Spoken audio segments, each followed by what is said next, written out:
Good morning Manish.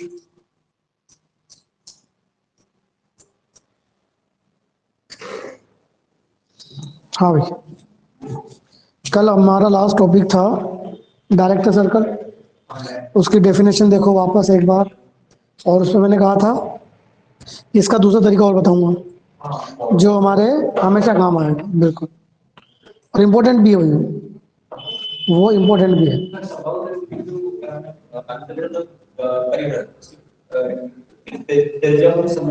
हाँ, two times होती है। सोल्यूशन ऑफ ट्रायंगल में पढ़ाता हूँ। कोई इशू नहीं है बेटा, कोई मनीष, कोई दिक्कत नहीं है। कैपिटल आर जो होती है वो स्मॉल आर की डबल होती है। वो होती है a/√3। वो होती है a/2√3। a/√3 तो कैपिटल आर होती है और a/2√3 स्मॉल आर होती है। डेल्टा बाई एस फॉर्मूला होता है ना स्मॉल आर का। कैपिटल आर का फॉर्मूला होता है ABC/4 del। Area of triangle अपन जानते हैं, समबाहु त्रिभुज का √3/4। सारी भुजाएं सेम हो जाएंगी, है ना। एस एस होता है 3a+/2। बस इनको यूज करके और निकाल लो जो भी निकालना है तुम्हें, कैपिटल आर स्मॉल आर। हाँ भाई, तो यार वो आ जाते सही रहता क्योंकि सबसे इंपॉर्टेंट कंसेप्ट है ये वाला, जो कल भी अपने काम में लिया था, मैंने कहा था ना। देखो कंसेप्ट बता रहा हूँ, ठीक है। इक्वेशन ऑफ टेंजेंट देखो कौन सी वाली, y = mx + c। जब उसको अपन ने टेंजेंट माना था तो सी की कंडीशन आई थी कौन से सर्कल के लिए, x² + y² = r² या a² के लिए। उसी को यूज करूंगा मैं।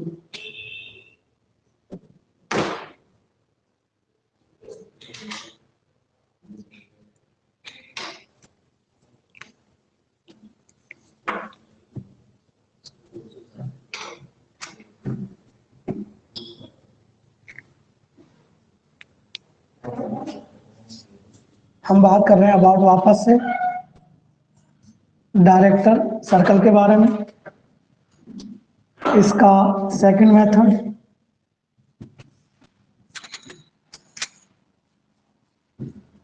जो हमारे सब में काम आएगा, और सिर्फ डायरेक्टर सर्कल की बात नहीं कर रहा हूँ, एक्चुअली इसमें क्या है टेंजेंट की बात होगी, इस वजह से इसको मैं दोबारा बता रहा हूँ। सिर्फ डायरेक्टर सर्कल के लिए नहीं बता रहा हूँ भाई, क्योंकि डायरेक्टर सर्कल इतना इंपॉर्टेंट नहीं है। आपसे डायरेक्टर सर्कल नहीं पूछा जाएगा।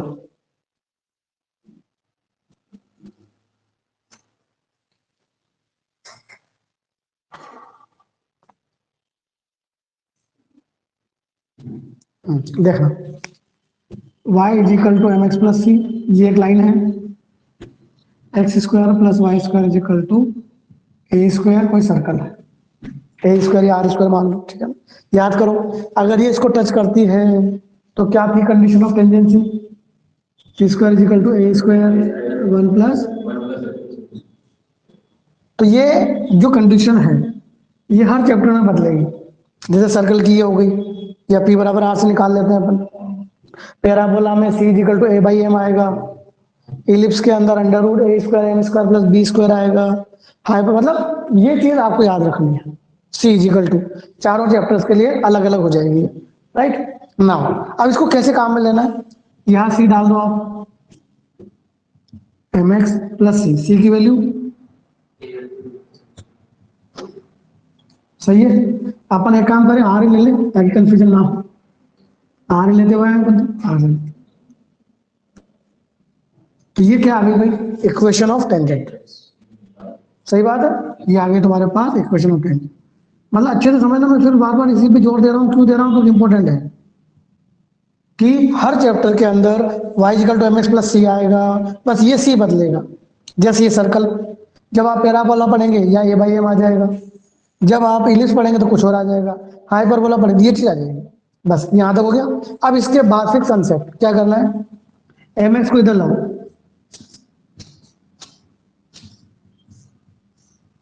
mx को इधर लाओ, दोनों तरफ क्या कर दिया, स्क्वायर कर दिया, बिल्कुल फिक्स कंसेप्ट है, ठीक है। दोनों तरफ स्क्वायर किया, इसका स्क्वायर करेंगे तो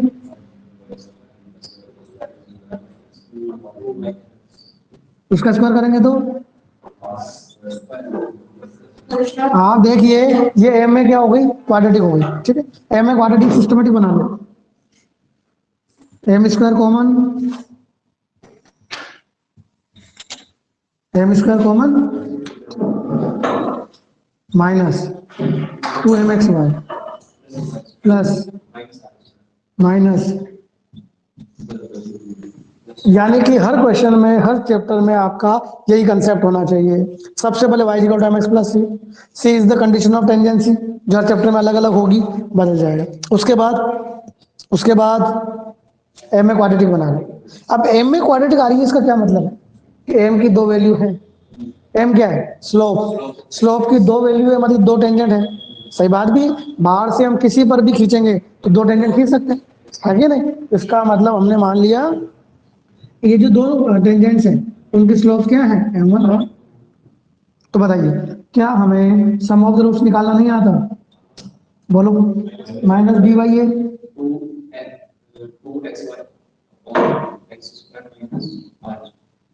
सही है ना? क्या मुझे प्रोडक्ट ऑफ द रूट्स निकालना नहीं आता? सी बाई है। यहाँ तक नोट करो, फिर बात करते हैं।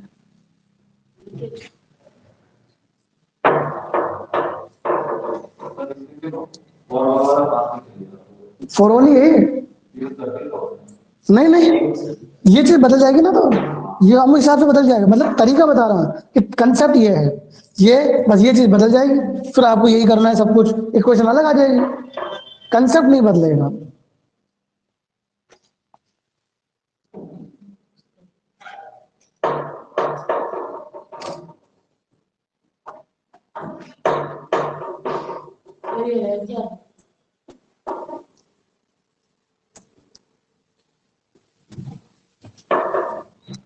स्पीडली नोट करो।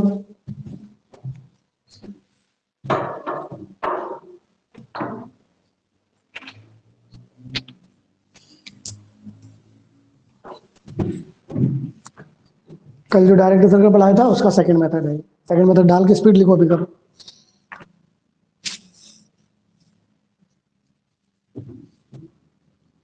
अब इसके बाद देखो,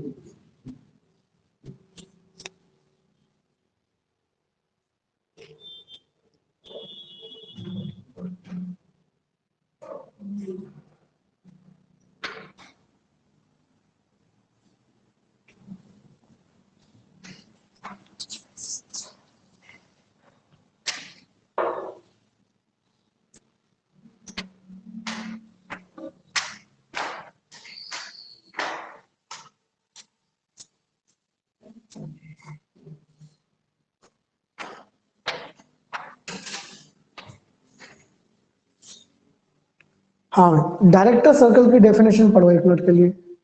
locus of intersection point of perpendicular tangent, perpendicular tangent, perpendicular के लिए m1 m2, हाँ, four perpendicular tangents m1 m2 -1, m1 m2 दिख रहा है तुम्हें कहीं? ये रहा, upon equal to Y square minus R square बराबर, ये इधर आएगा तो X square plus Y square, ये उधर जाएगा तो प्लस हो जाएगा। और गौर से देखो, क्या यही थी इक्वेशन ऑफ डायरेक्टर सर्कल जो हमने कल निकाली थी? X square plus Y square equal to 2r square.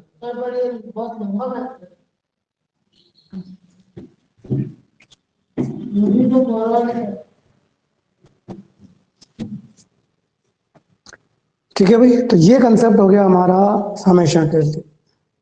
और इसमें मैंने फिर बताया कि ये डायरेक्टर सर्कल के लिए नहीं बताया मैंने किसके लिए बताया? देखो क्या हो रहा है, ये हम पिक्चर किस टेंजेंट, तो जब भी आपके पास सुन लो रे मुर्गो, उतारने में लग रहे हो, जब भी किसी क्वेश्चन के अंदर दो एंगल दे दिए जाए, दो टेंजेंट की बात कर ले, दो स्पर्शरेखा की बात कर ले, आपके दिमाग में एक ही कंसेप्ट आए, सिर्फ एक concept, y equal to mx plus C की वैल्यू अलग अलग चैप्टर के अलग अलग, m को उधर ले जाके स्क्वायर, m में quadratic, m1 plus m2, m1 m2 निकाल लोगे, यहाँ से सब आ जाता है। आपको मान लो एंगल बिटवीन टेंजेंट निकालना है, ठीक है, सर्कल के अंदर तो चलो डायरेक्ट फॉर्मूला है मेरे पास, सर्कल के अंदर तो एंगल बिटवीन टेंजेंट का फॉर्मूला 2 tan 1 r/√s1 डायरेक्ट है, लेकिन आगे वाले चैप्टर्स में कोई फॉर्मूला नहीं आएगा, वहां यही कंसेप्ट आएगा। कौन सा? बोलो। m1 + m2 आ गया, m1 m2 आ गया, क्या m1 - m2 नहीं आ जाएगा? और जब m1 - m2 आ गया तो क्या मुझे tan थीटा का फॉर्मूला नहीं पता? m1 - m2 अपॉन उससे एंगल आ जाए। तो बस यूं देख लो कि पूरी 2D के अंदर, कब पूरी 2D जिक्र कर रहा हूं, सर्कल वर्ड यूज नहीं कर रहा हूं, चारों चैप्टर पूरी 2D, कहीं भी आपको दो टेंजेंट, दो एंगल अल्फा बीटा, दो एंगल θ1 + θ2 जिक्र हो जाए, बस एक ही कंसेप्ट। ताकि यहाँ दिखा देता हूँ मैं एक बार, ताकि और कंफ्यूजन ना आए। m1 मैंने मान लिया tan अल्फा tan बीटा, या θ1 θ2 कुछ भी, तो आपके दिमाग में एक ही कंसेप्ट आएगा, कौन सा? y = mx + c, c की वैल्यू हर क्वेश्चन में चेंज, बस।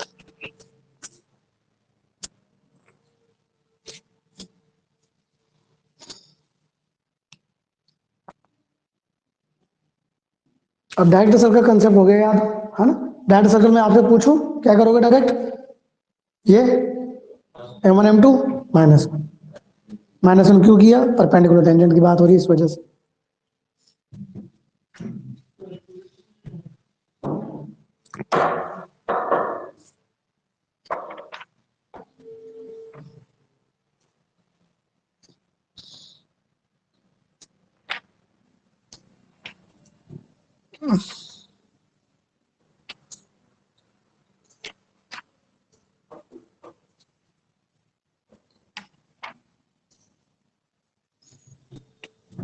चलिए नेक्स्ट टॉपिक की ओर बढ़े।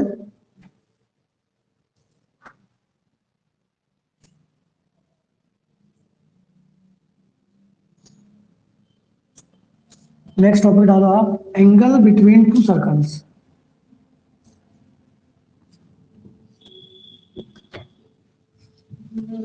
Next topic is angle between 2 circles, दो वृत्तों के मध्य का एंगल बिटवीन 2 सर्कल्स। अगर आप वापस एओडी पे जाएं 2 मिनट के लिए, तो मैंने वहां भी बताया था, यहाँ भी बता रहा हूँ वापस, कि एंगल बिटवीन सर्कल तो होता ही नहीं भाई। एंगल तो किसके बीच होता है? लाइंस के बीच। सर्कल पैराबोला के बीच में एंगल थोड़ी होता है। तो इसके लिए मैंने वहां कहा था क्या होता है, कि जहां ये काटेंगे उस पॉइंट पर हम क्या खींचेंगे? टेंजेंट। उनके बीच का जो एंगल होता है उसी को हम जानते हैं angle between circle. Same for the angle between circle parabola, same, कि जहां ये काटेंगे, यानी काटना जरूरी हो गया, इसका मतलब बिना काटे हम एंगल नहीं निकाल पाएंगे। ठीक है, टेंजेंट नहीं निकलेगी, नॉर्मल निकलेगा। तो ये हमने यहाँ पर क्या निकाली? टेंजेंट। तो ये जो टेंजेंट आ रही है,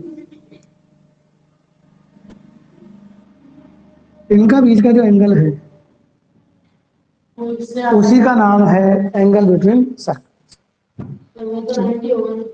कौन सा 90 होगा? अच्छा, एक सर्कल में थोड़ी बना है, दो सर्कल के बीच का है। एक सर्कल में होता है तब बनता है, वो तो 90 डिग्री बनाते बनाते। ठीक है, तो देखो भाई कैसे निकालेंगे इस एंगल को।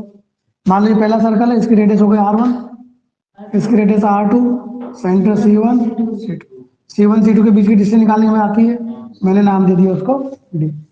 अब अपन ने देखो सोल्यूशन ट्रायंगल पढ़ा है, सोल्यूशन ट्रायंगल के अंदर अगर मैं तुमसे कहूं कि मेरे पास तीनों साइड्स पता है,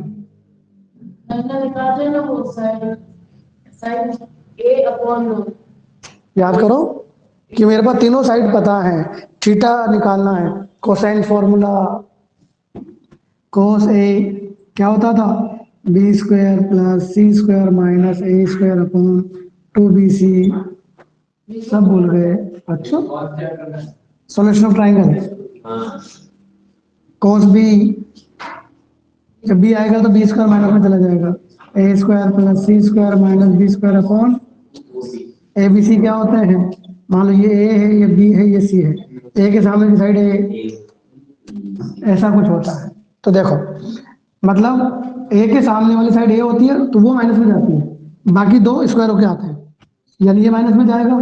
तो बोलो कोस थीटा कितना आ जाएगा, r1 square plus r2 square upon, आप इस फॉर्मूले को लगा के एंगल बिटवीन दो सर्कल निकाल सकते हैं। आज से कुछ सालों पहले पढ़ाया होगा, 10-15 साल पहले।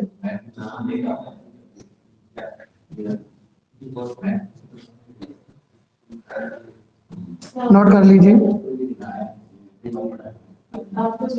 ये तो ट्रिग्नोमेट्री में पढ़ाते हैं स्टार्टिंग में। तुम स्कूल में थे, यू आर इन स्कूल। यही तो डिफरेंस होता है स्कूल में कोचिंग।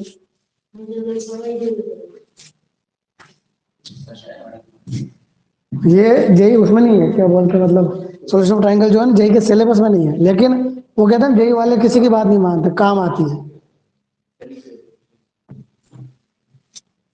तो इस फॉर्मूले की मदद से आप एंगल बिटवीन टू सर्कल्स निकाल सकते हैं।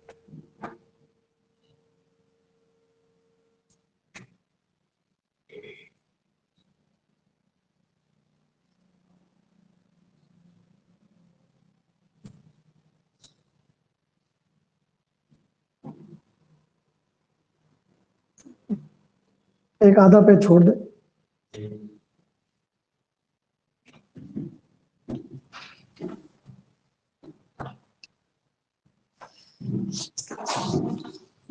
तो फिर तो सर्कल में भी ये कहाँ पढ़ाए होंगे, एंगल बिटवीन सर्कल 11th में। सर्कल में ये कहाँ पढ़ाए होंगे, सर्कल में तुम्हें सर्कल की डेफिनेशन बताते हैं, इक्वेशंस बता देते हैं, बस टेंजेंट आता है।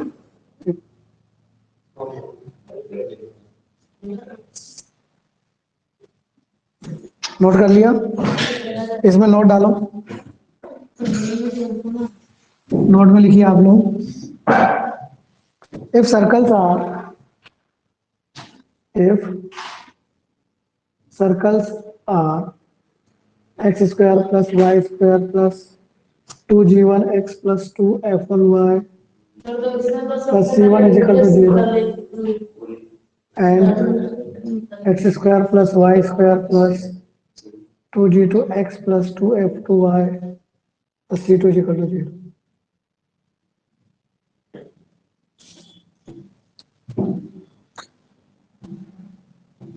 Then condition of orthogonality.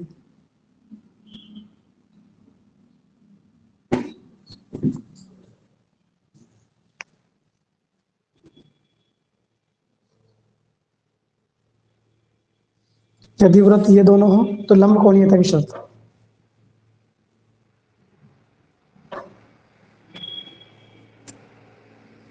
Condition of orthogonal, orthogonal का मतलब होता है बच्चों 90 डिग्री एंगल। ऑर्थोगोनल का मतलब होता है एंगल 90 डिग्री। तो बताइए, अगर एंगल 90 डिग्री होगा तो cos 90 जीरो, नीचे वाला जीरो में चला जाएगा, तो हमारे पास आ जाएगा r1 square plus r2 square बराबर, और यही कंडीशन जब आप इस सर्कल पे लगाते हैं तो क्या निकल के आती है, मैं डायरेक्ट लिखवा रहा हूँ, ठीक है, twice of g1 g2 plus f1 f2 बराबर c1 प्लस। किसी को चेक करना हो तो उसका है, रेडियस निकालनी आती है, रेडियस निकालनी आती है, स्क्वायर करके प्लस कर देना। डी क्या है, डिस्टेंस बिटवीन सेंटर, यानी डिस्टेंस फॉर्मूला। हाँ, जब उसको सोल्व करते हैं तो ये आता है क्या, पॉइंट ये है ना C1 C2।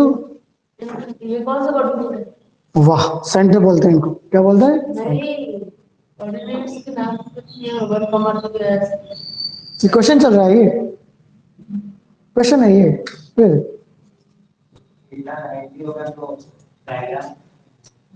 ऐसा होगा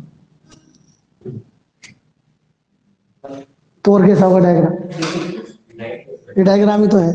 थीटा 90 डिग्री लिख दे बस, और क्या करेगा, थीटा 90 होगा ना तो ये एंगल 90 डिग्री होना चाहिए, और क्या है, ऐसा कुछ नहीं होगा सर्कल एक दूसरे के ऊपर आ जाएगा या ओवरलैप हो जाएंगे, ऐसा कुछ नहीं है। बस ये थीटा 90 डिग्री हो जाएगा। तो अपन को पता ही है ना। तुझे तो सब पता है। क्या तो ये याद रखना, ठीक है, और ये याद रखना, एंगल बिटवीन दो circle r1 square plus r2 square minus d square upon 2r1, condition of orthogonality twice of g1 g2 plus f1 f2 बराबर c1 प्लस c2। ये c क्या है? कांस्टेंट है ना, ये नहीं पॉइंट में पॉइंट ऐड कर दिया, हाँ पॉइंट ऐड नहीं होता। लिखो क्वेश्चन।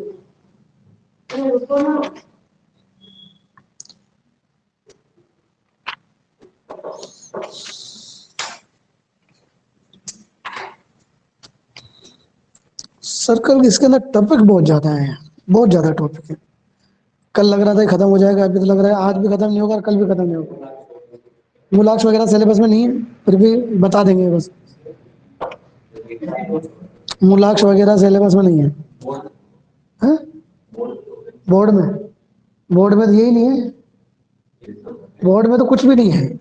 बोर्ड में तो एक सर्कल है, क्या सर्कल गोल होता है बस, कितना है, रेडियस निकालने आती है, आती है, हाँ बस इतना ही है और कुछ नहीं है। नहीं छोड़ेंगे कुछ नहीं भैया, छोड़ेंगे कुछ नहीं, बस जो टॉपिक सिलेबस में नहीं है उसको अपन लाइट वेट में कर देंगे थोड़ा सा, ठीक है। जैसे लिखो question, find the angle between the circles,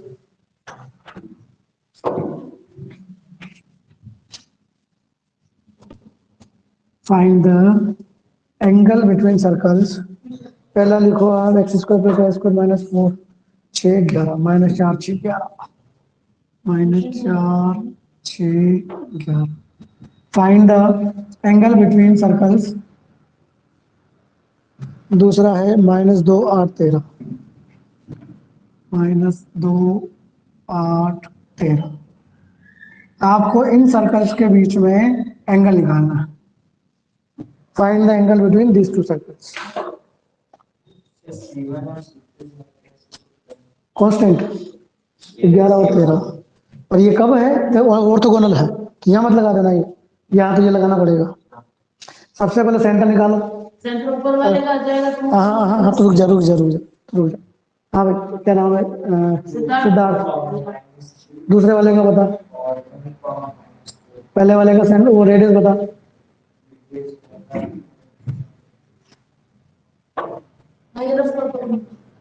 formula है, कैसे रफ कर दो? 2 और 3 का 13 और 4 11, √2 आएगी, √g² प्लस f² माइनस 3।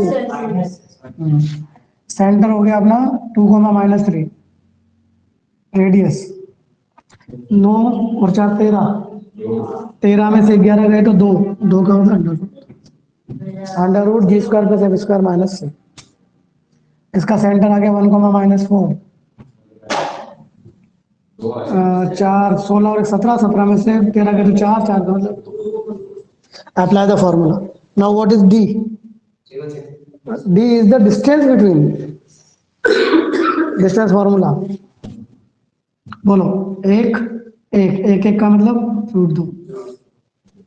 समझ में आ रही है? सिंपल लगा दो formula, cos theta r1 square plus r2, इसको नहीं आएंगे, बिल्कुल नहीं आएंगे, माइनस d² अपॉन 2 r1, 4 और 2 6, 6 में से 2 गए तो 4, 4/4 √2 बोले तो 1/√2, cos की वैल्यू 1/√2 बोले तो 45।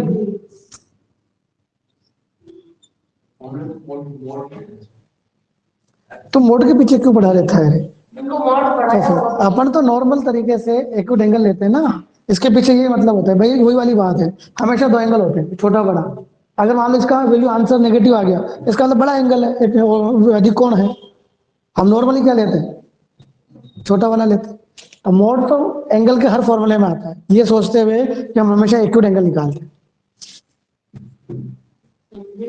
tan थीटा का फॉर्मूला वहां भी आता है, यहाँ आता है, हमेशा आता है। नेगेटिव आ जाए तो भी आप पॉजिटिव ले लो, क्योंकि नेगेटिव निकालने बैठोगे तो अधिक कोण आ जाएगा। अगर ऑप्शन में दोनों मौजूद है दोनों सही है, ध्यान रखना इस चीज को। या तो लिखा होगा ऊपर कि इनके बीच का न्यून कोण बताओ, और नहीं लिखा तो हमेशा क्या बताना है, न्यून कोण। कोई दिक्कत समझ में आ गया? Write down the next question. सही है। ऐसा क्या होता है, क्वेश्चन क्वेश्चन होता है।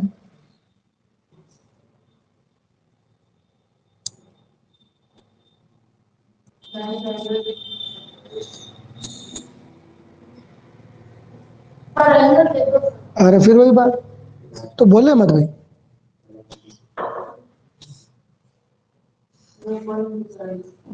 लिखो, find the equation of the circle,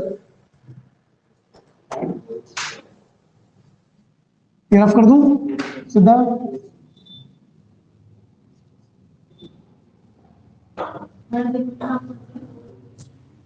Find the equation of the circle which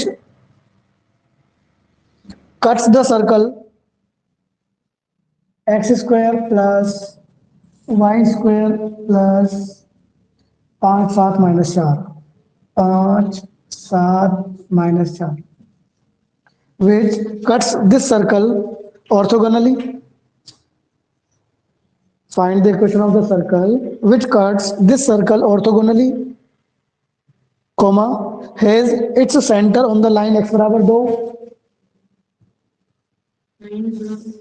has its center on the line x is equal to 2 and passes through the 4 comma minus 1. दोबारा repeat कर रहा हूं, find the equation of the circle which cuts the this circle orthogonally, which cuts the circle ये वाला orthogonally, comma, whose center lies on line x is equal to 2, whose center lies on the line x is equal to 2 and passes through the 4 comma minus 1, whose center lies on the line x is equal to 2 and passes through the point 4 comma minus 1. उस वृत्त की समीकरण लिख लिया। एक एक line को अच्छे से पढ़ें क्योंकि 3 4 कंसेप्ट का मिक्सचर हो गया। ठीक है, हमें सर्कल चाहिए भैया, हमें सर्कल चाहिए। ठीक है, चलिए सर्कल चाहिए तो सर्कल के लिए हमें 3 चीजों की आवश्यकता होती है। हमें सर्कल के लिए 3 चीजों की आवश्यकता होती है। कौन सी 3 चीजें? अगर आप एच के वाला लेते हैं तो एच के आर, जीएफसी वाला लेते हैं तो जीएफसी। बोलो कौन सा लें, वो अपनी इच्छा है। तो लेट, ये अपन ने एज्यूम कर लिया।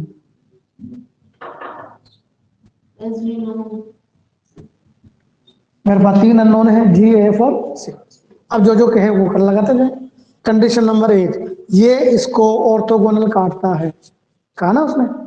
कंडीशन ऑफ ऑर्थोगोनलिटी अभी लिखी थी अपन ने, वो वाली नहीं, अपन ने जीएफसी वाला लिया है तो शॉर्ट वाली लो। हाँ, twice of G1 G2 plus F1 F2 बराबर C1 प्लस। हाँ, तो देखो इसका तो जी सेंटर हो गया जी एफ माइनस जी माइनस है, उसका हो गया तो G1 G2 मतलब जी ये 2 G1 G2 बोलो। हाँ, सावधानी रखना, समझ आ गया। 2 G1 G2 plus F1 F2 is equal to C1 plus C2। यहाँ समझ में आएगा नहीं आएगा? तो मेरे पास 2 से मल्टीप्लाई करते ही 5G 7F एक इक्वेशन आ गई। मुझे 3 इक्वेशन चाहिए। 3 इक्वेशन क्यों चाहिए? जी एफ सी 3 अननोन है।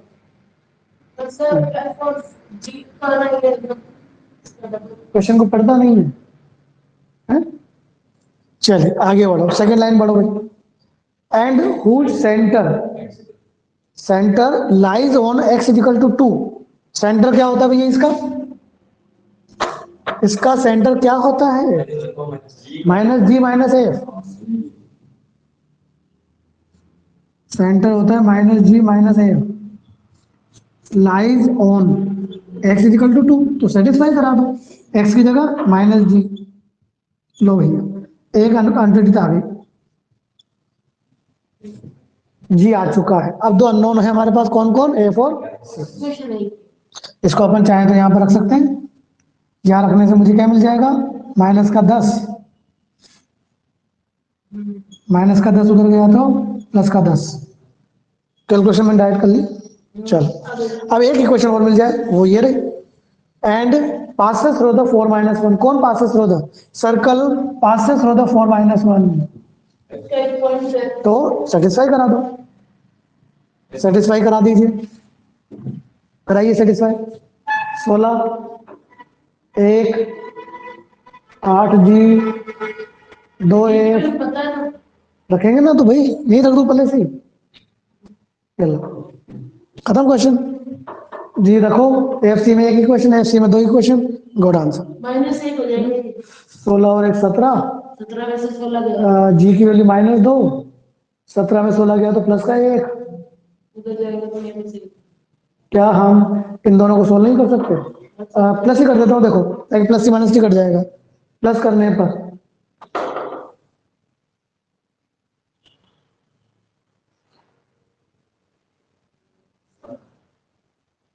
एफ आ गया, जी आ गया, सी आ गया, आंसर आ गया।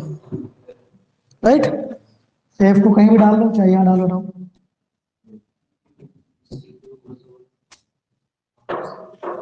जी आ गया, एफ आ गया, सी आ गया, योर आंसर इज, मतलब एक एक लाइन को सिस्टमेटिक पढ़ना पड़ेगा और कुछ नहीं।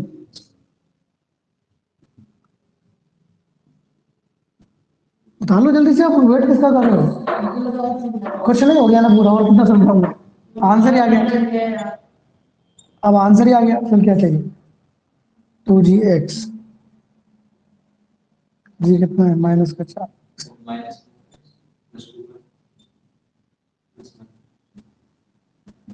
ये आपका फाइनल आंसर। एक एक लाइन को अच्छे से पढ़ते जाइए, पर पढ़ने की आदत डालो और क्वेश्चन करते। मेंस में तो बच्चों इससे टफ क्वेश्चन नहीं आता, एडवांस में जरूर मिक्स होते हैं कंसेप्ट से कंसेप्ट।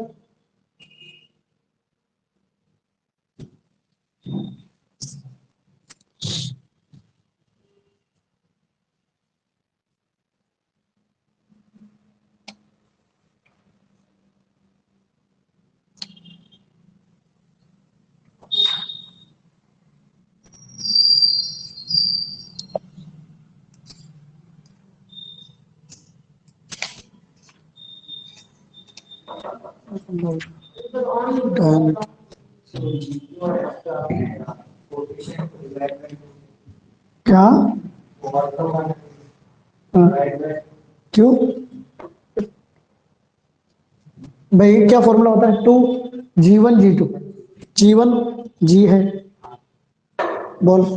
यहाँ अपन जहाँ फॉर्मूले में 2g होता है, तो 2g2 5 है, तो g2 कितना आया? अपन वही सेंटर जो निकालते हैं, डिवाइड बाई 2 करते हैं, नहीं करते? बस नेगेटिव क्यों नहीं लिया? क्योंकि -g -a थोड़ी था फॉर्मूला में, जी था, इस वजह से।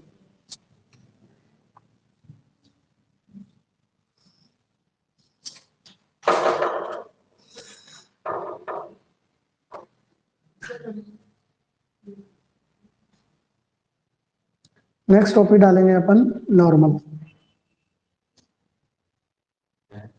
नॉर्मल टेंजेंट और नॉर्मल होता है ना, उसका normal.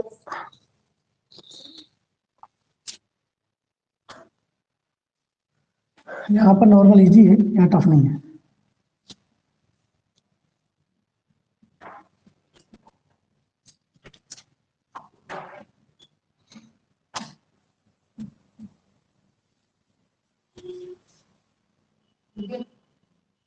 Next topic is normal. Normal की डेफिनेशन जानते हैं आप लोग? अभिलंब,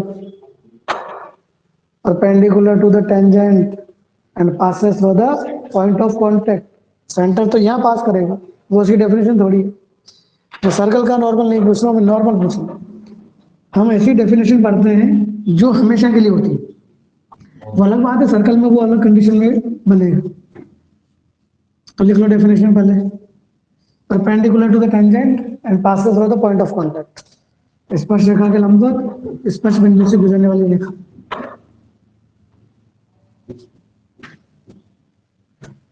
नॉर्मल की डेफिनेशन लिख लीजिए आप, perpendicular to tangent and passes through the point of contact. Point of contact.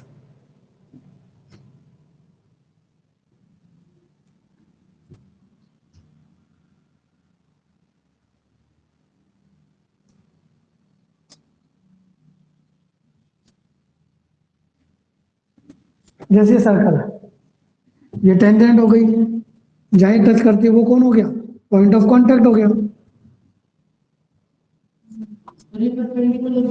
अब आ गया, टेंजेंट के परपेंडिकुलर लाइन होनी चाहिए और इससे गुजरनी चाहिए, तो इसका मतलब ये, तो ये हो गया तुम्हारा बच्चों नॉर्मल। तो आप देख सकते हैं कि यहां पर, कहां पर, सर्कल में, normal is always passes through the centre, इसका मतलब नॉर्मल ही डायमीटर है और डायमीटर ही नॉर्मल। सर्कल में हमेशा जो नॉर्मल होगा वो सेंटर से पास हो, या निकालना बहुत इजी है।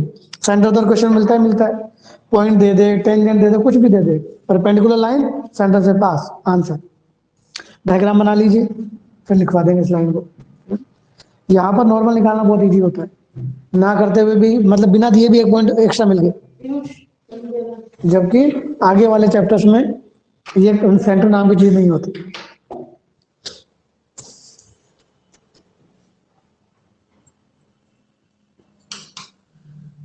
डायग्राम बना लीजिए और डायग्राम के नीचे लिख लेना, from diagram it is clear that normal always passes through the center of circle, hence it is a diameter। चित्र से स्पष्ट है कि अभिलंब सदैव वृत्त के केंद्र से गुजरता है, अतः प्रत्येक अभिलंब व्यास होगा।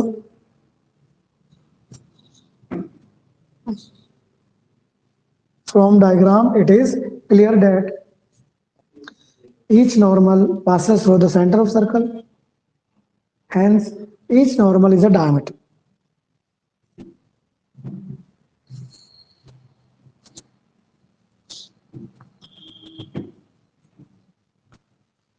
क्वेश्चन कर रहे हो कि नहीं कर रहे हो इसके, सिद्धार्थ इसके क्वेश्चन करता है, नहीं करता, तो क्या करता है? हाँ, इंटीग्रेशन जब हम कराएंगे ना तो मैं बढ़िया करा दूंगा, तो उसकी चिंता मत करें, है ना। तो अभी फिलहाल इन पर फोकस करो, ठीक है। क्या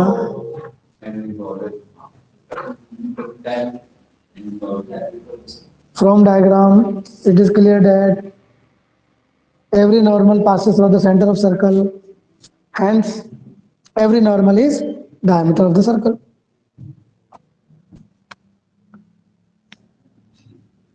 Let y is equal to mx plus c,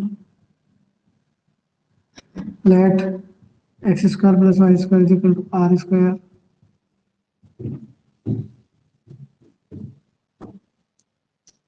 जैसे हम मान लें कि इक्वेशन ऑफ टेंजेंट कौन है, y equal to mx plus c, है ना, और इक्वेशन ऑफ सर्कल ये रही, मुझे नॉर्मल निकालना है। बोलो, क्या मुझे इसके परपेंडिकुलर लाइन लिखनी नहीं आती? जस्ट m की जगह -1/m उल्टा करके negative, plus k constant change, now it is passing through the centre, centre is 0 0 0 0 रखेंगे तो k 0 आ जाएगा, सो योर आंसर इज,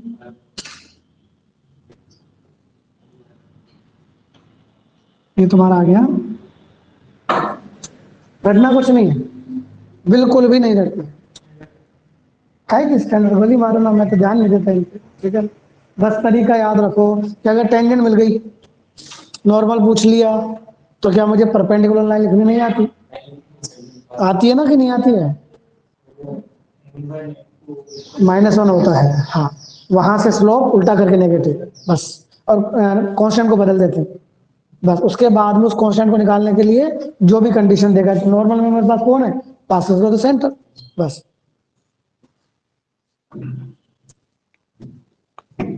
हो गया सर। नाम का एक क्वेश्चन करना चाहो तो कर सकते हो, अदरवाइज जरूरत नहीं है इसकी, ठीक है ना। मतलब मैं आपको एक क्वेश्चन दूंगा तो एक सर्कल दे दूंगा, एक टेंजेंट दे दूंगा और कह दूंगा find normal perpendicular line centre pass get answer. ठीक है, तो मैं नहीं कर रहा हूँ क्वेश्चन इसका, छोड़ रहा हूँ। नॉर्मल के बाद डायमीटर, नेक्स्ट टॉपिक व्यास, ये भी इंपॉर्टेंट नहीं है ज्यादा। ठीक है,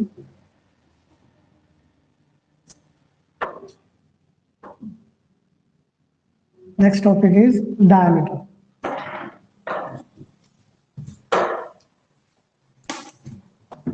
मैं फिर वही डायमीटर मतलब डेफिनेशन किस किस बारे में पढ़ रहा हूँ, सबके लिए, नॉट ओनली फॉर सर्कल। मैं किसी से पूछूं सर्कल का डायमीटर तो कोई बता देगा वो, तो सर्कल की बात नहीं कर रहा हूँ, मैं बात कर रहा हूँ डायमीटर फॉर ऑल। किसी को पता है इसकी डेफिनेशन क्या होती है? हमेशा वाले Longest chord. हाँ, कॉर्ड पासिस थ्रू, ये तो सर्कल की बात हो गई ना, मैं सर्कल की बात थोड़ी कर रहा हूँ। फोकस कहाँ गए आप, जरा वाला मिक्स कर दिया ना। Longest chord. लिखो इसकी definition, it is the locus of, तो रुक जा 2 मिनट ना, it is the locus of middle points of, it is the locus of middle points of system of parallel chords. It is the locus of middle points of system of parallel chords. समांतर जीवाओं के मध्य बिंदुओं का बिंदु पथ, System of parallel chords, समांतर जीवाओं के मध्य बिंदुओं का बिंदु पथ, locus of middle points of system of parallel chords। क्या कहा मैंने, देखो अभी की डेफिनेशन है हमेशा की, फॉर सर्कल फॉर पैराबोला, ठीक है, ये खूब सारी पैरेलल कॉर्ड्स हैं, ये सारी की सारी पैरेलल है कि नहीं है, ठीक है? इन सबके मिडिल पॉइंट्स, इसका मिड पॉइंट, इसका मिड पॉइंट, इसका मिड पॉइंट, इन मिड पॉइंट्स का locus, that is the diameter. ये इसकी डेफिनेशन, ठीक है, देख लो डायग्राम बना लो। circle. हमने तो गलत नहीं किया, longest थी। मैं सर्कल की बात करेंगे था ना, तो left में longest नहीं, पैराबोला में नहीं होता, left में तो होगी ना। नहीं होती, इलिप्स में भी नहीं होती। No. अब क्यों, क्या होता, नहीं होती, नहीं होती, मैं क्या करूँ, डायग्राम बना लीजिए। इसका क्या होगा? That is the system of parallel chords, that is the diameter। तो tangent से circle में होगी ना, हाँ, tangent। टेंजेंट तो हमेशा ही आती है, हर जगह आती है। तो tangent वाले normal वाला।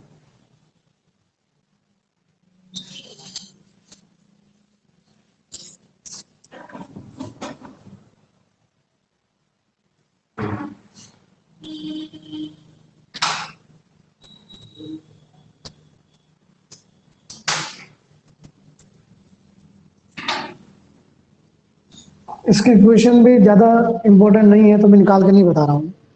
यहाँ पर एक्चुअली ये परपेंडिकुलर भी है ना, तो यहाँ तो वही काम कर जाएगा नॉर्मल वाला ही, कि मैं अगर इसको y equal to mx plus C मान लूँ तो x प्लस एम वाई बराबर 0 जब भी लिखा था। अगर तरीके की बात करें कि आगे भी काम आएगा वो तरीका, फिर वो अलग है तरीका, वो कैसे निकालोगे, इंटरसेक्शन पॉइंट्स के लिए क्या करते हैं, y पुट कर देते हैं, x में क्वाड्रेटिक आ जाती है, x1 प्लस x2 बाई 2 यानी अल्फा प्लस बीटा बाई 2 निकालोगे, उससे आंसर आता है। तो अपन पैराबोला में सीखेंगे, यहाँ नहीं सीखेंगे, यहाँ जरूरत ही नहीं है 1%, ठीक है ना। तो इसको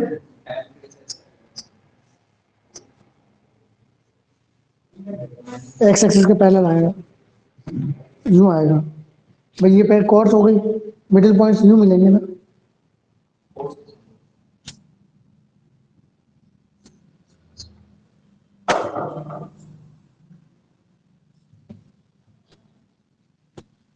इसके बाद नेक्स्ट टॉपिक, अब लास्ट टॉपिक चल रहे हैं एक तरह से, ये समझ लो, है ना। अब लिखो आप family of circles, family of circle,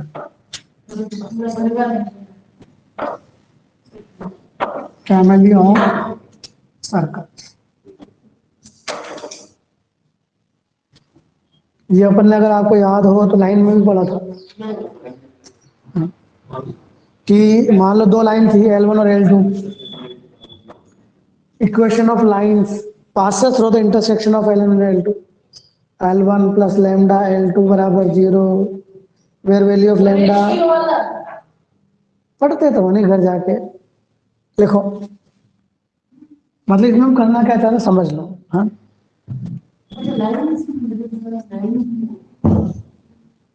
एक सर्कल है, एक लाइन है, हाँ सर याद है याद है।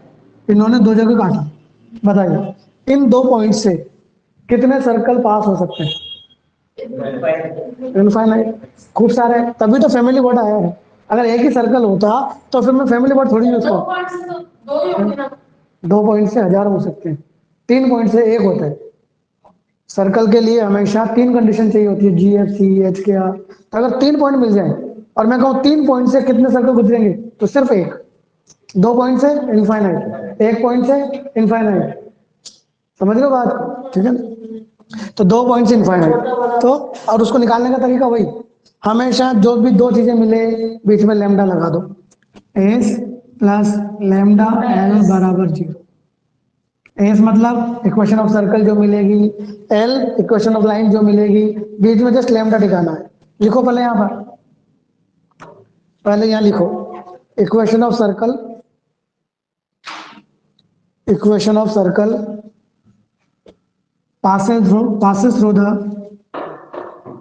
equation of circle passes through the intersection points of equation of circle passes through the intersection points of a circle s is equal to 0 and a line L is equal to 0.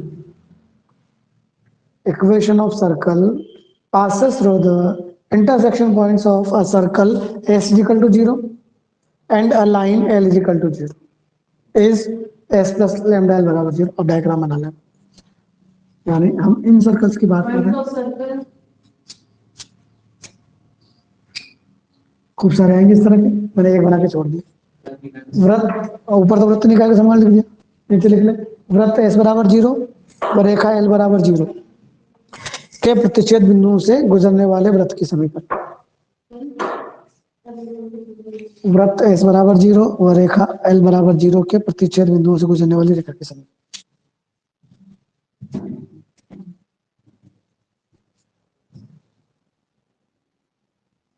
where value of lambda is found out by the given condition।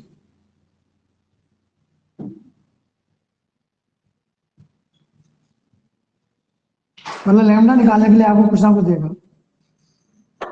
ऐसे देगा कुछ भी दे देगा। S और lambda L तो अलग चीज है, कुछ कंडीशन देगा extra.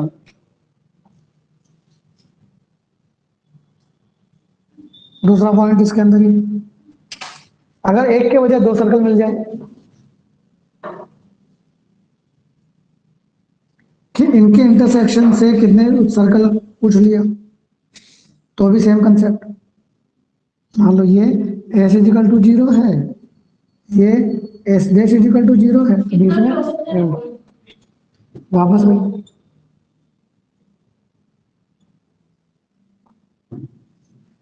Equation of circle passes through the intersection points of two circles। दो वृत्तों के प्रतिच्छेद बिंदुओं से गुजरने वाले वृत्त की समीकरण। Equation of circles passes through the intersection points of two circles।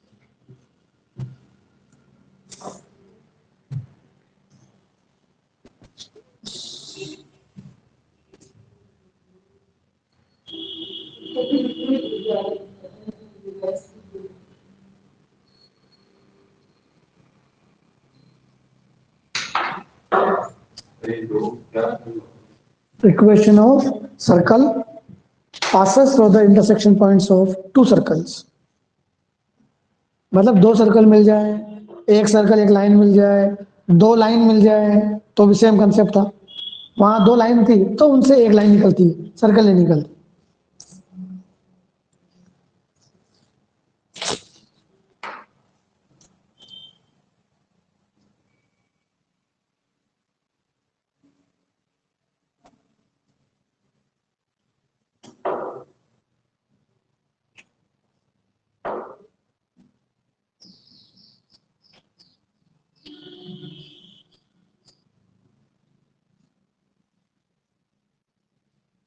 जैसे क्वेश्चन करवाता हूँ इस पर।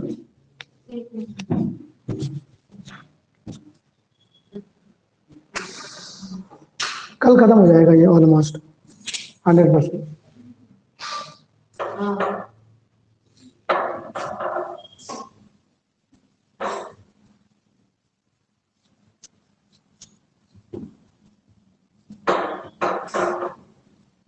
जैसे क्वेश्चन लिखिए आप लोग, find the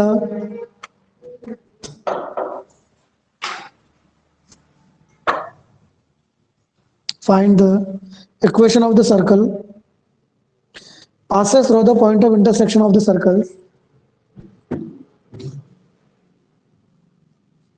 Find the equation of the circle passes through the intersection points of the circles. दो सर्कल है हमारे पास, -6 2 4, -6 2 4। सर 2 -4 -6, 2 -4 -6।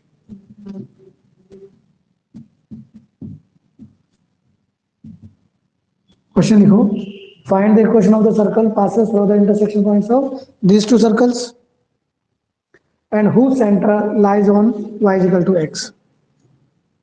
-6 2 -6 2 4, 2 -4 -2 -4 -6 और y is equal to x. Find the equation of the circle passes through the intersection points of these two circles and whose center lies on y is equal to x. Condition मिल गई ना extra one.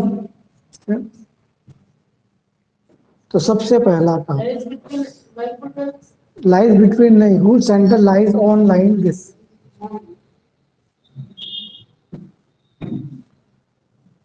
तो दो circle है बच्चों, अगर इसके बजाय एक सर्कल एक लाइन होती तो भी सेम कंसेप्ट, ठीक है। सबसे पहले सर्कल के इक्वेशन एज इट इज लिख दो, बीच में लैम्डा लगा दो बस, S plus lambda S dash बराबर जी। एस पहला इक्वेशन एज इट इज,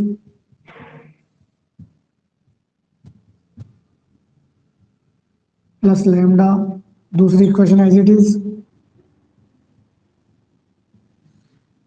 आप घर जाके ना रिवाइज करते हो नहीं करते हो भाई? मतलब मैं फिर रिपीट कर दूं कि अगर आप घर जाके इसे नहीं देखेंगे तो आप ये बिल्कुल मत सोचना कि आपको याद रहेगा, कुछ याद नहीं रहेगा। ये आ गया, थोड़ा सिस्टमेटिक कर लिया जाए इसको।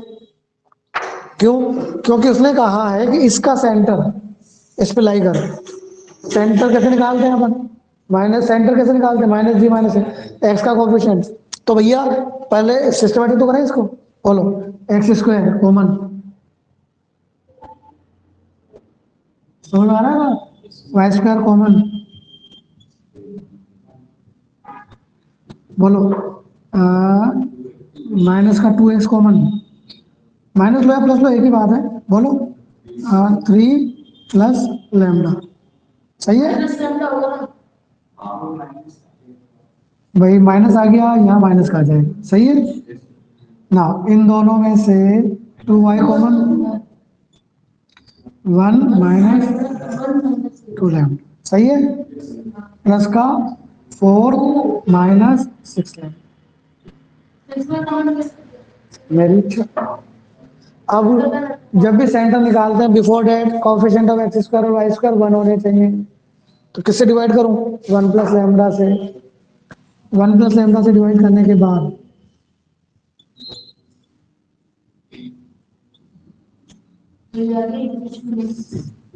1 प्लस लैम्डा से डिवाइड करने के बाद ऐसा कुछ आया।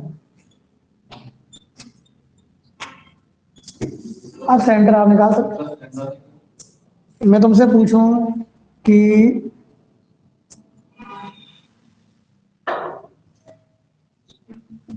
इसका सेंटर बताओ, इसका सेंटर आप डायरेक्टली 3 कोमा -2 मत बता देना, वो गलत है।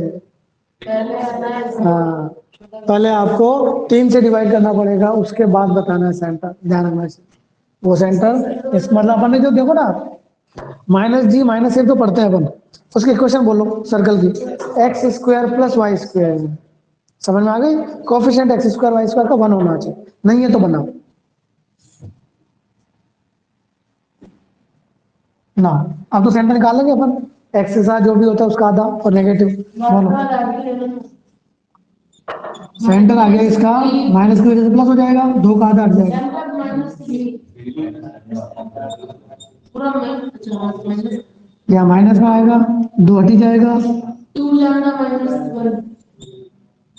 ये हमारे पास आ गया सेंटर, राइट। अब उसने कहा कि ये सेंटर इस पे लाई कर रहा है, तो इन दोनों को क्या कर दो, बराबर। बराबर करते कौन आ जाएगा, लैम्डा। लैम्डा पुट करते हैं, आपका आंसर आपके सामने। लैम्डा ही तो निकालना, और क्या निकालना, जो भी आएगा 4/3 समथिंग आएगा। रख दो भाई, कर लो जल्दी से। 3 इसको हमने इसमें सेटिस्फाई कराया, देन वी गेट 1 + लैम्डा से 1 + लैम्डा कट जाएगा, बराबर करोगे तो, है ना। तो हमारे पास आ जाएगा 3 - लैम्डा बराबर -1 + 2 लैम्डा। 3 लैम्डा बराबर 4 आ जाएगा, लैम्डा बराबर 4। इसको इसमें रख दो, आपका आंसर आपका आ जाएगा। जैसे लैम्डा रख के सोल्व करेंगे, आपके पास क्या आ जाएगी, इक्वेशन ऑफ सर्कल, राइट।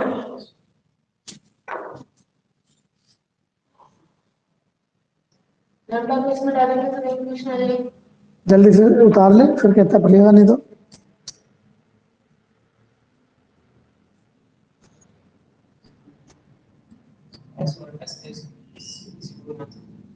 उससे आंसर में कोई चेंज नहीं आएगा। जब तो इसको पहले मान लेगा ना, तो ये इधर उधर हो जाएंगे, बात वही पड़ जाएगी।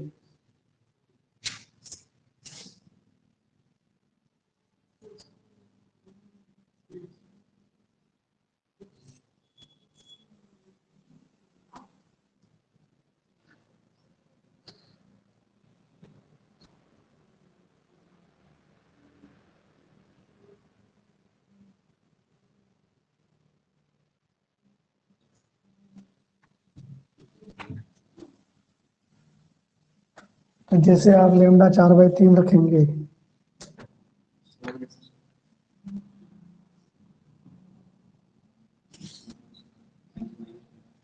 तीन माइनस 4/3, 3 - 4/3 का मतलब हो गया 5/3 माइनस का 10x,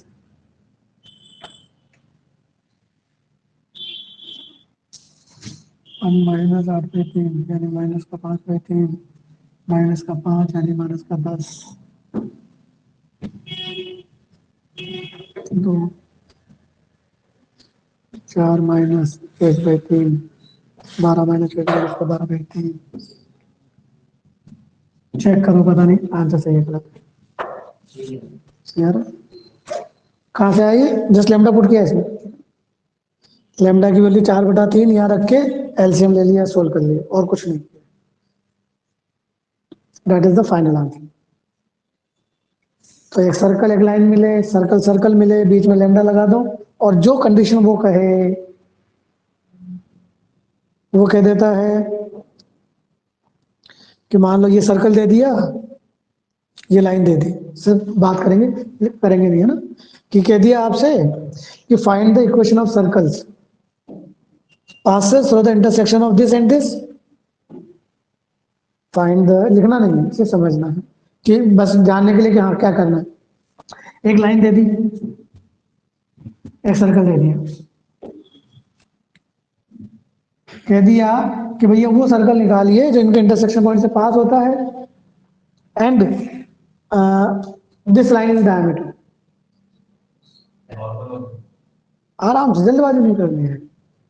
find the equation of the circle, है ना, passes through the intersection of this and this, and this line is, yeah, passes through the intersection of this and this, and this line is the diameter of the circle। तो देखा जाए तो यही question हो गया ना भाई, ये लाइन डायमीटर है। पहली बात है s + लैम्डा बराबर 0 कर लोगे ना, सेंटर निकाल लोगे।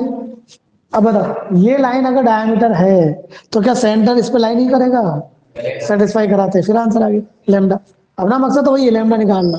कैसे निकालना है वो आप देखो, जो भी कहे वो कहते हैं find the intersection of this and this and whose radius is 5। वही सेंटर रेडियस निकाल ली, 5 कर दिया, लैम्डा आ गया। Whose centre lies on the X axis, centre X axis पर है तो उसका वाई कोऑर्डिनेट 0, वाई कोऑर्डिनेट 0 करते ही लैम्डा आ जाएगा, आ गया लैम्डा 1/2। मतलब लैम्डा निकालने के लिए कुछ ना कोई एक्स्ट्रा देगा, वो जैसा कहे वैसा कर दीजिए, कोड आंसर।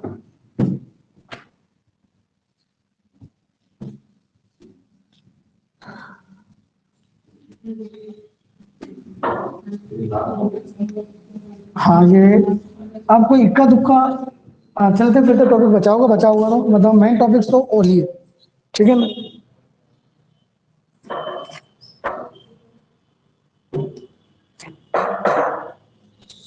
कॉमन कोड करवाई दिया आप लोगों को ना।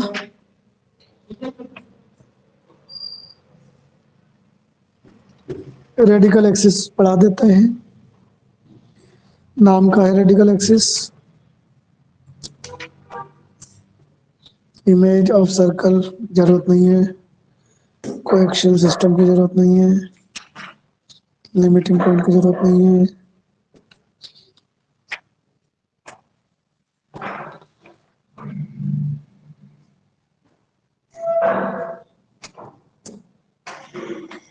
चलो लास्ट टॉपिक लिख लो, radical axis, not more important, ठीक है ना।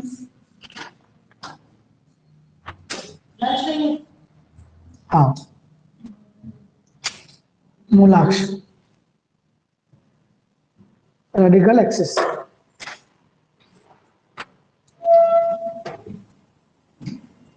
It is the locus of points. It is the locus of points from which length of tangents on circles is equal. It is the locus of points from which length of tangents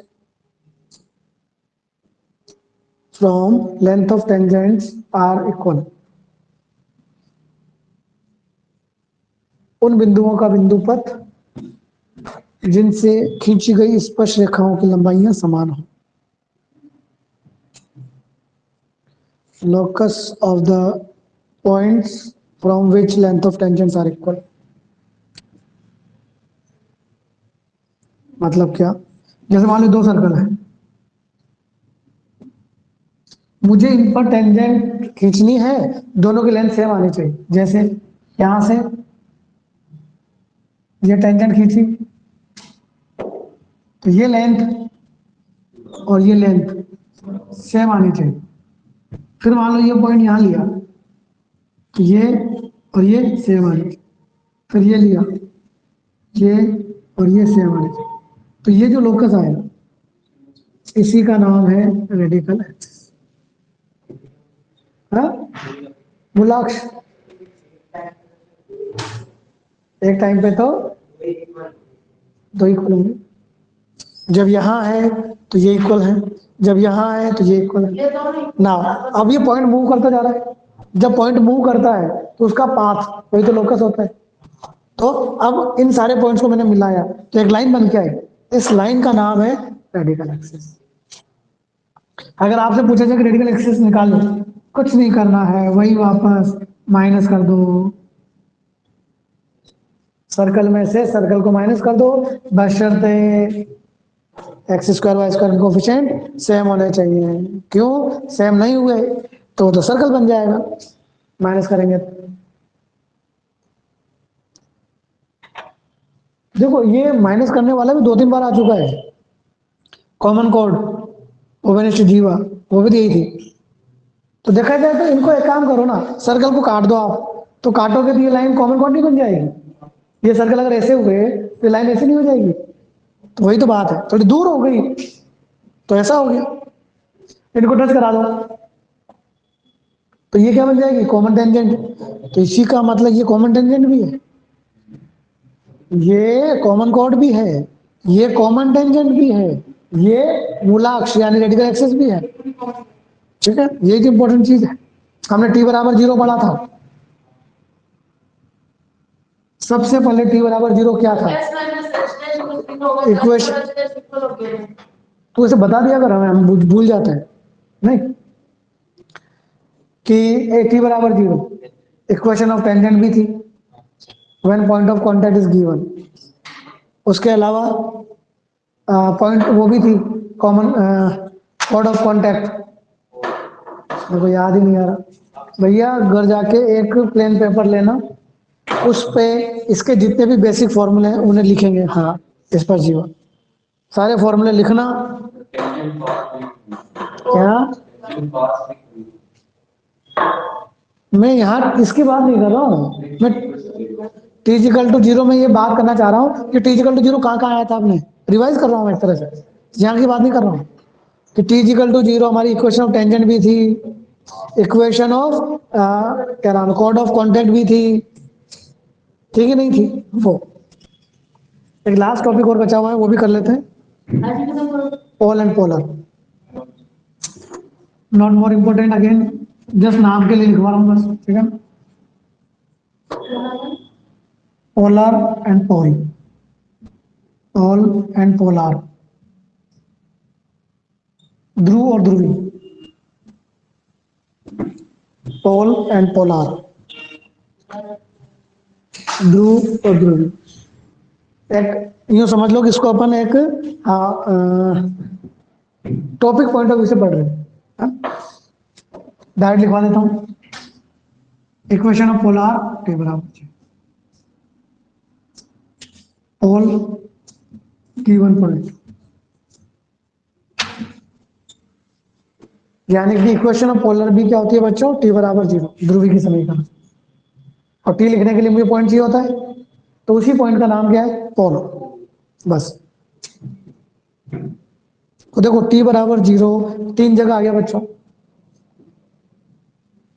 T बराबर 0 तीन जगह आ गया।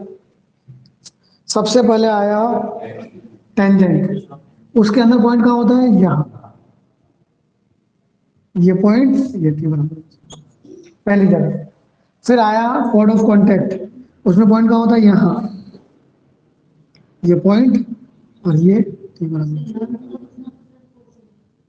जिसको कहते हैं cord of contact. और तीसरी जगह आया यहाँ। मैं यहाँ नहीं बता रहा हूँ कि पोलर क्या होती है, पोल क्या होता है, बस याद रखो। इक्वेशन ऑफ पोलर पूछ ले, पॉइंट दे दे, टी बराबर 0 लिख देना। ये पूछ ले तो वही सिस्टम, टी बराबर 0 लिख के कंपेयर करने वाला सिस्टम। बस तक।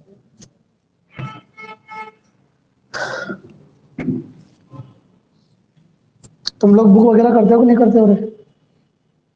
फेल हो जाओगे, ठीक है ना। एनसीईआरटी कर लो इसकी, सर्कल की। मुश्किल से आधा घंटा लगेगा या 1 घंटा लगेगा, निपटाओ उसको, काम खत्म करो। ये अपना भी सर्कल खत्म हो गया।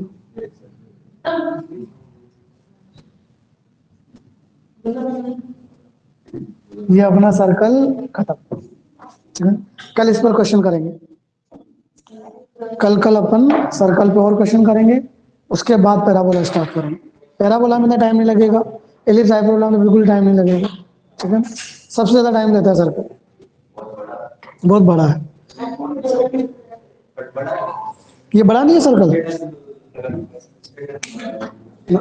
ठीक है भाई, कल मिलते हैं।